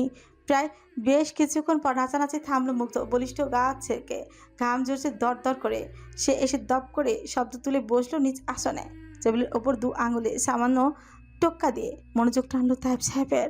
তাইব সাহেব শক্ত চোয়ালে তাকালেন, ঘটমুটিয়ে বলেন, শেষ হয়েছে তোমার বেহায়াপনা? মুগ্ধ বাঁকা চোখে তাকায় এবার, ঠোঁটের কোণে ক্রু হাসি টেনে বলে, এখন অব্দি বেহায়াপনা দেখলেনি বাকি। তাইব সাহেব আর কথা বাড়ালেন না। তৎক্ষণাৎ সোজা ইঙ্গিতেই বললেন, কি চাও তুমি আমার কাছে? আপনার প্রাণ, এক ঝটকায় নয়, তিলে তিলে কষ্ট দিয়ে। ভরকায় তাইব সাহেব হতভম্ব চোখে তাকিয়ে রয় কেমন, অথচ মুগ্ধের নিরেট চাহনি, কণ্ঠে নেই তেমন নাটকীয় ভাবসাব। তাইব সাহেব খানিক সময় নিয়ে আওড়ালেন, মানে? মুগ্ধের মুখাভাবে পরিবর্তন ঘটল ক্রমান্বয়ে। এতক্ষণের সাধারণ ভাবটা কেচে গিয়ে দেখা দিল হিংস্রতা। লম্বা চেয়ে চোয়ালখানা তীক্ষ্ণ হলো ব্লেজের ন্যায়, চোখ দুটো হয়ে গেল সরু। সে ফের কোনো রূপমণিতা ছাড়াই বলে ওঠে, মানে সিম্পল, আপনাকে ধ্বংস করতে চাই। কিন্তু কেন? অলরেডি তুমি যথেষ্ট ধ্বংস করেছো আমায়, এর চাইতে বেশি আর কি বা হতে পারে? মুগ্ধ গা দলিয়ে হাসলো এবার, যে হাসিতে কোনো প্রাণ নেই, আছে কেবল একটা নিষ্ঠুরতা। সেই সময় নিয়ে নিজের হাসি থামা, ঘাড় কাত করে বলে উঠছে, আছে, আরও অনেক আছে ডিসি সাহেব। এ তো সবই শুরু। আপনাকে আগামী 6 মাসে নিজ তদারকিতে আমার 12টা কন্টেইনার বাংলাদেশের নদীপথ দিয়ে পাচার করতে হবে। রিপিট, নিজ তদারকিতে। তৎক্ষণাৎ মাথা ঝাঁঝে ওঠেন তাইব সাহেব, কণ্ঠে একটা তেজ ঠেলে বলে উঠছেন, অসম্ভব। আমি মরে গেলেও কোনোদিন এই কাজ করব না। মুগ্ধ হাসে ঠোঁট পিষে, ঘাড়টা এদিক ওইদিক নাড়িয়ে ফোটায় ফোটায় শব্দ করে পরক্ষণই কাটকাট কণ্ঠে বলে ওঠে, করতে তো আপনাকে হবে, সে আপনার ইচ্ছেতে কিংবা অনিচ্ছেতে করতে ঠিকই হবে। সঙ্গে সঙ্গে বসা ছেড়ে উঠে দাঁড়ান তায়েব সাহেব, একজন দেশপ্রেমিক মানব হৈদেশী কণ্ঠে বলেন, বললাম তো আমি মরে গেলেও এই কাজ করব না।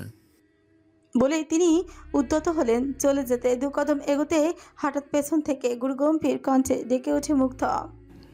আরে দাঁড়ান ডিসি সাহেব, প্রথমবার নিজে থেকে আমার সঙ্গে দেখা করতে এলেন, এত তাড়াতাড়ি কি করে আপনাকে যেতে দেই বলুন তো? থমকালেন তায়েব সাহেব, খার বাকি পেছন ফিরে কিছু বুঝে ওঠার আগেই কোথা থেকে যেন ছুটে এলো বেশ কজন গার্ড। তারা এসেই দুপাশে দাঁড়িয়ে আঁকড়ে ধরল তায়েব সাহেবকে। তায়েব সাহেব হতভম্ব, শরীর মোচড়াতে মোচড়াতে বলে উঠছেন, কি হচ্ছে এটা কি? আমাকে এভাবে পাকড়াও করলে কেন? মুগ্ধ সঙ্গে সঙ্গে প্রত্যুত্তর করেনি, রয়েছে বসা ছেড়ে দাঁড়িয়ে আড়মোড়া ভাঙলো একটু একটু। পরক্ষণেই চোখের ইশারায় কিছু একটা বোঝালো গার্ডের। তৎক্ষণাৎ গার্ডেরা তায়েব সাহেবকে জোর করে এনে বসিয়ে দিল চেয়ারে। বেচারা হাত দুটো পিছমোড়া করে বাঁধতেও ভুলল না তারা। এবার মুগ্ধ হাত ঘুরিয়ে ঘুরিয়ে কোমর থেকে নিজের রিভলভারটা বের করে আনে। রিভলভারের নল সিলিংয়ের দিকে তাক করে ট্রিগার চাপতেই বিকট শব্দ চারপাশ থমকে গেল এক প্রকার। উপস্থিত সবাই কেমন জড়সড় হয়ে গেল ভয়ে। মুগ্ধ তখন গর্জে উঠে বলে, 1 মিনিটের মধ্যেই পুরো জায়গাটা খালি চাই, আদারওয়াইজ সবকটা লাশ পড়বে এখন। যেই বলা সেই কাজ। প্রত্যেকে কেমন প্রাণপণে ছুটে বেরিয়ে গেল বার থেকে। তারা যেতেই মুগ্ধ ধীর পায়ে এগিয়ে আসে তায়েব সাহেবের নিকট। 2 হাতে হালকা ভর দিয়ে খানিকটা ঝুঁকে দাঁড়ায় সে। ছোটে দুটো ফাঁক করে করতেই তার মুখ হতে বেরিয়ে আসা অ্যালকোহলের তীব্র উচ্চ গন্ধে বমি ভাব চলে আসে তায়েব সাহেবের মুখে। হয়তো বুঝলো, মুগ্ধ হয়তো বুঝলো তা। ইচ্ছে করে তায়েব সাহেবের গোটা মুখে ফু দিয়ে বলে, গ্রানটা সুন্দর না? তায়েব সাহেব নাক মুখ কুচকে রেখেছেন। মুগ্ধ হাসলো ঠোঁট পিছে। তৎক্ষণাৎ সোজা হয়ে দাঁড়িয়ে কোমরের পিছে 2 হাত রেখে বলে, আপনার জন্য একটা সারপ্রাইজ আছে ডিসি সাহেব, দেখুন তো পছন্দ হয় কিনা। তায়েব সাহেব আওয়াজের ন্যায় তাকালেন সম্মুখে। মুগ্ধ নামক বলিষ্ঠ পুরুষ সামনে থেকে সরতে দেখতে পেলে নদীরে দাঁড়িয়ে আছে মাহি। মেয়েটার হাত দুটো পেছনে বাঁধা, মুখে রুমাল গুজে রাখা। মেয়েটার চুলগুলো উস্কো খুশু। তায়েব সাহেব তখনই চেঁচিয়ে উঠলেন মেয়েকে দেখে। আটকে উঠে বললেন, আমার মাহি ওকে, আমার মাহি ওকে ছেড়ে দাও মুগ্ধ, ও কিছু করেনি, আমার মেয়ে কিছু করেনি। কিন্তু আপনি তো করেছেন 25 বছর আগে জনসমক্ষে এনকাউন্টারে। থমকায় তায়েব সাহেব। এক মুহূর্তের জন্য নিঃশ্বাস নিতে ভুলে গেলেন তিনি। চোখ দুটো যেন বেরিয়ে আসার জোগাড়। তার মুখে কোনো রা নেই। মুগ্ধ দাঁড়িয়ে আছে একদম সন্নিকোচে। তার মুখ নামিয়ে রাখা তায়েব সাহেবের কানের কাছে সে ফিসফিসিয়ে বলল কথাটা। তায়েব সাহেব পুরো শরীর ঝংকার তুলছে এবার। তার ঠোঁটগুলি অস্ফুটে বেরিয়ে আসে, অধীর। এত দেরি হলো চিনতে? যাক, তো ভালো, অবশেষে চিনলেন তো। মুগ্ধ এবার নৈশব্দিক পৈশাচিক হাসল নিঃশব্দে। কানের কাছে থেকে মুখ সরিয়ে এনে শুথল। তায়েব সাহেব ক্ষণে ক্ষণে ঢোক গিলছেন। মুগ্ধ তার চেয়ারে ধরে ধীরে ধীরে এগিয়ে আসে সামনে। তায়েব সাহেবের দিকে তীক্ষ্ণ দৃষ্টিতে তাকিয়ে নিজের বুকের বাঁ পাশে আঙুল তাক করে শান্ত স্বরে বলে উঠছে, ঠিক এই জায়গাটায় একদম হার্টের 4 সেন্টিমিটার নিচে। জাস্ট একটা শুটই যথেষ্ট ছিল। বলতেই হয় ডিসি সাহেব, আপনার নিশানা বেশ ভালো। তায়েব সাহেবের কণ্ঠ কাঁপছে এ পর্যায়ে। তিনি কেমন আমতা করে বললেন, এটা একটা অ্যাক্সিডেন্ট ছিল অধীর, আমি ইচ্ছে করে করিনি। কথাটা শেষ হতে দেরি মুগ্ধের হুঙ্কার ছুটতে দেরি নেই। সুদর্শন যুবকের বাদামি চোখ দুটো কেমন রক্তলালে পরিণত হলো। আচমকা চোয়াল কাঁপছে রাগে। সে দাঁত চিরবির করে ঝুঁকে দাঁড়ায় সামান্য হুঙ্কার ছুড়ে বলে, যেমনি হোক, যেমনি হোক, সে তো মরেছে মঙ্গের পো। তার ছেলেটা এতিম হয়েছে, ছোট্ট ছেলেটা। কথা বলার মাঝে মুগ্ধ নিজের কাপা কাপা হাত উঠিয়ে আনলো পাশে। সেটা অল্প একটু মাপঝোঁক দিয়ে ফের বলতে লাগলো, এইটুকু, ঠিক এইটুকু ছেলেটা দিন রাত ছটফট করেছে ক্ষুধায় কষ্টে, ওকে কুত্তার মতো পিটেছে সব, খেতে না দিয়ে দিনের পর দিন বাচ্চাটারে হ্যারাস করছে খানকির পোলারা। তো অনেক ওইটুকু বাচ্চারা দিয়ে আকাম কুকাম করাইছে। কি করিয়েছে, কেন করিয়েছে? উত্তর দে মঙ্গের বউ। জবাব নেই তাইব সাহেবের নিকট। মাথাটা তার আলগোছে ঝুঁকে এসেছে, কেমন মুগ্ধ, দাঁত কিরমির করছে। এখনো সময় নিয়ে সোজা হয়ে দাঁড়িয়ে হঠাৎ বলল, ভাবছেন আপনার মতো মাঙ্গের ছেলেকে আমি এখনো কেন বাঁচিয়ে রেখেছি, তাই তো? অ্যাকচুয়ালি আপনাকে না এক ঝটকায় মারার হলে আরো 20 বছর আগেই মেরে ফেলতাম। আমি কিন্তু এতে আমি আনন্দ পেতাম না একটু, কারণ আমি চাই আপনি তিলে তিলে মরেন, একটু একটু করে রোজ মরেন। তাইব সাহেবের চোখ বেয়ে চুইয়ে পড়ছে অশ্রু। তিনি অপরাধী দৃষ্টিতে তাকালেন কেমন। মুগ্ধর মায়া হলো না মোটেও। সে বাঁকা হেসে ফের বলল, আপনার তো দুটো মেয়ে, একই রকম দেখতে, সবকিছু একই। তারপরও আমি কেন আপনাকে বোকাচোকা মেয়েটাকে নিয়ে নিজের সাথে করে নিয়ে যাচ্ছে, শুনবেন না? তড়িৎ কান্না ভুলে ফেলিয়ে তাকান তাইব সাহেব। মুগ্ধ কুটিল হেসে পা বাড়ে মাহির দিকে এগোতে এগোতে বলে, আপনার দুটো মেয়ের তুলনায় ও খুব সেন্সিটিভ, তাই না? অল্পতে কাঁদে, ভয় পায়, ছোটবেলা থেকেও আপনার চোখের মনি, যার প্রতি আপনার দুর্বলতা খুব বেশি। থামলো মুগ্ধ। হাঁটা থামিয়ে এক পল ঘাড় বাঁকিয়ে তাকালো, ফ্রু উঁচিয়ে জিজ্ঞেস করল, কি ঠিক বললাম না? তাইব সাহেব শুকনো ঢোক গেলেন শুধু। মুগ্ধ তখন আবারও পা বাড়ায়। মাহির একদম কাছাকাছি গিয়ে আচমকা সবার সামনে মেয়েটার গলায় ঝুলিয়ে রাখা স্কার্ফটা টেনে খুলে নেয় হাতে। সঙ্গে সঙ্গে চেঁচিয়ে ওঠেন তাইব সাহেব। অনুনয় করে বলতে থাকেন, ওকে ছেড়ে দাও অধীর, যা করেছি সব আমি করেছি, যে শাস্তি দেবার আমায় দাও। আমার মেয়েটা নিষ্পাপ অধীর, ওর কোনো দোষ নেই। মুগ্ধ শোনেনি। সে অনুনয় গঙ্গাতে থাকে। মাহির পেছনে চলে গিয়ে ধীরে ধীরে নাক ঠেকালো মাহির কাঁধে। তাইব সাহেব ভয় ইতস্ততে চোখ কুচকে ফেলেন। মুগ্ধ কেমন বাঁকা হেসে হিস বলল, শুনলাম আপনার মেয়ে নাকি অতিরিক্ত ভয় পেলে তার সাফোকেশন শুরু হয়, সত্যি? হকচকিয়ে ওঠেন তাইব সাহেব। মেয়ের এত বড় দুর্বলতার কথাটা তিনি বোধহয় ভুলেই বসেছিলেন এতদিন। তবে আজ হঠাৎ মনে পড়ে গেল তা। তিনি মেয়ের দিকে তাকিয়ে থাকতে হঠাৎ দেখলেন মুগ্ধ তাকে চোখ মেরে আচমকা মাহির গলার স্কার্ফটা পেঁচিয়ে ধরল। মেয়েটার গলায় ফাঁস পড়েছে, সে কাতরাচ্ছে মৃত্যু যন্ত্রণায়। তাইব সাহেবের চোখ ফেটে কান্না বেরোচ্ছে এবার। মানুষটা কেমন ছটফটাচ্ছেন মেয়ের কষ্টে। ওদিকে মাহি বেচারি হাত পা ছুটতেও পারছে না তেমন। তার চোখ দুটো উল্টে যাচ্ছে ক্রমশ। পেছন থেকে দাঁড়িয়ে থাকা নির্দয় মানব শক্ত হাতে মেয়েটার গলায় স্ট্রাপ টানছে। তাইব সাহেব আর্তনাদ করে বলছেন, তোমার দুটো পায়ে পড়ে অধীর, আল্লাহর দোহাই লাগে, আমার মেয়েটাকে ছেড়ে দাও। আমার মেয়ে মরে যাবে, ওর কষ্ট হচ্ছে। আমি মরে যাব আমার মেয়ের কিছু হলে। আমার মা, আমার মাহি। বাচ্চার মতো হাউমাউ জুড়ে কাছেন তাইব সাহেব। পুরো বার সেন্টারে তার কান্না ঘুরছে। ওদিকে মাহির দমটা প্রায় বন্ধ হয়ে আসবে ঠিক অমন সময় মুগ্ধ তাকে ছাড়ল। মেয়েটা জ্ঞান হারিয়ে লুটিয়ে পড়লো মেঝেতে। তাইব সাহেব আরেক দফা বুক ভাঙা আর্তনাদে কাতর হলেন।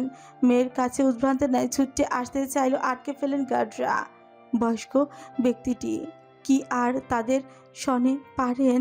মুগ্ধ এবার মাইকে জিঙিয়ে চলে এলো তাইব সাহেবের মুখোমুখি। তাইব সাহেব বুক ভাঙা আর্তনাদ দেখে ভীষণ স্বস্তির সাথে বলতে লাগলো, এত সহজে ভেঙে পড়লে কিভাবে হবে ডিসি সাহেব? এই তো সবই শুরু। আপনার পতন, আপনার পাপের প্রায়শ্চিত্ত এখনো তো ঢের বাকি। প্রতিনিয়ত বেঁচে থেকে মরণকে খুব কাছে থেকে দেখাটা এখনো বাকি। আপনার এই চোখ দুটো দিয়েও রক্ত অস্ত্র ঝরানো বাকি।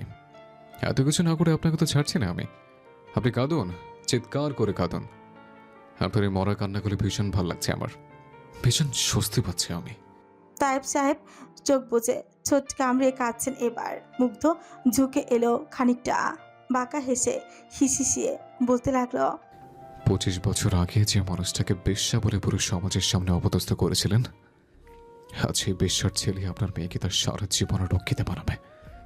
আজকের পর থেকে আপনার মেয়ে এক নতুন পরিচয় পরিচিত হবে। আজকে থেকে ওর গায়ে ট্যাগ লাগলো, এই মির্জা শান মুগ্ধের রক্ষিতার ট্যাগ। এখন থেকে রোজ আপনার মেয়ে মৃত্যুর যন্ত্রণা সইবে, নিলামে উঠবে তার মান সম্মান সম্ভ্রম আমার হাতে, এই অধীর রায়ের হাতে। চুপ করো, চুপ করো অধীর। এসব না বলে তুমি আমায় একেবারে মেরে ফেলো। আমি মরতে চাই। অধীর, আমায় মেরে ফেলো, এইটুকু দয়া করো। মুগ্ধ হাসলো ঠোঁট পিষে, শান্ত কণ্ঠে বলল, এত সহজে? হ্যালো বন্ধুরা, সঙ্গীন হৃদয় অনুভূতি সিজন 2 এখানে সমাপ্ত। তবে হ্যাঁ, গল্পটি সমাপ্ত নয়, কারণ এখান থেকেই মুগ্ধ আর মাহির কাহিনী শুরু। তো যদি জানতে চান যে সামনে কি হতে চলেছে, অবশ্যই পুতুল ডায়েরির সঙ্গে থাকুন এবং শুনতে থাকুন পুতুল ডায়েরি চ্যানেলের সব গল্প। সো সবাই ভালো থাকবেন, সুস্থ থাকবেন এবং পুতুল ডায়েরির সঙ্গে থাকবেন। যারা এখনো পর্যন্ত চ্যানেলটি সাবস্ক্রাইব করেননি, অবশ্যই সাবস্ক্রাইব করে পুতুল ডায়েরি ফ্যামিলির সাথে যোগ হয়ে যাবেন। সো আল্লাহ হাফেজ।